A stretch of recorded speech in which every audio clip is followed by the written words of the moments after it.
Project Morris has been acting up a little bit. I need to get to the bottom of it. Just recently, it's decided that the first start in the morning is going to be a bit difficult. Not really difficult, but just a bit. So it likes to turn over quite a few times. I'm hoping it's going to be an easy fix because I've got an inkling as to what might be causing the problem anyway. And that is one of these dreaded sensors here for coolant temperature. The one on the top controls the fan, the cooling fan, and what's been happening just recently is the cooling fan just kicks in all by itself once you've got going, when it simply doesn't need to be on. Not being an absolute fountain of knowledge on these things, or is it a well of knowledge?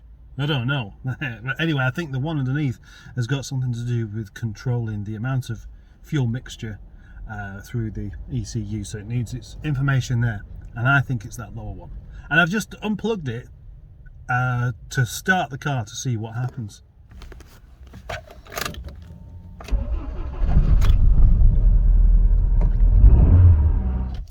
And that has started as normal, but that's how it starts anyway, that's the thing. But that's unplugged, so that means that sensor's probably not doing as it should be doing. I may have mentioned once or twice that I'm not a mechanic and I don't pretend to be one, and now I'm mentioning it again because I don't know whether this is going to work. Anyway, there is a spare one I have. I can't remember what car it came off, but all I need to do is take it off and try it. It's going to rain. It is raining. So that is the sensor in question, which I've taken off my pipe, and there's the 19mm spanner that you need to fit or refit it with. And there's my replacement, and what I want to do is, if you can you see that there? I want to take this one out and then quickly bung this one in before I lose too much coolant.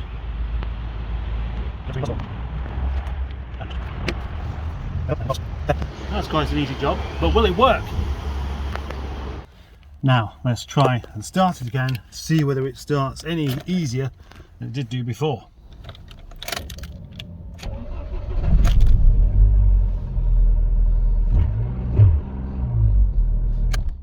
I think it did actually, but I need now to take it for a spin to make sure that cooling fan doesn't just kick in when it shouldn't be doing.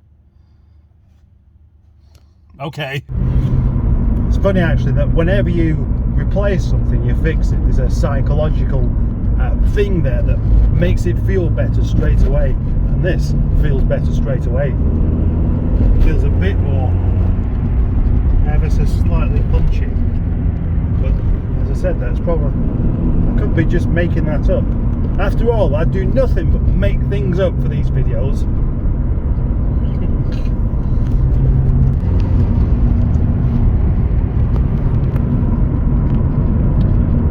Is it on? Yep. Engine's almost up to temperature already after about a mile, which that's not been a problem since I changed the thermostat. But it's whether that cooling fan starts kicking in when it really doesn't need to. If it doesn't, then I'm going to be sure that that is the cause of the problem. And I like getting to the bottom of problems.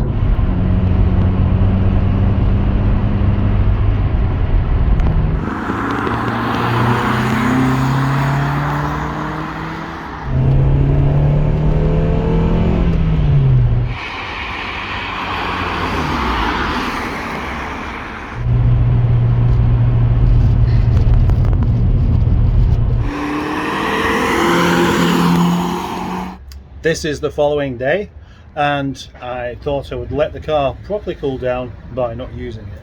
So the next morning, as it is, here's where I actually find out whether it is just that sensor or not.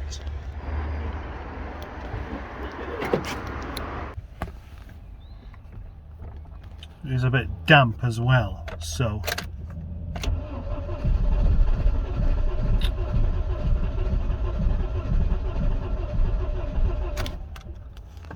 well, I didn't finish that video because I started messing around with molybdenum magnets and trying to make a video out of that.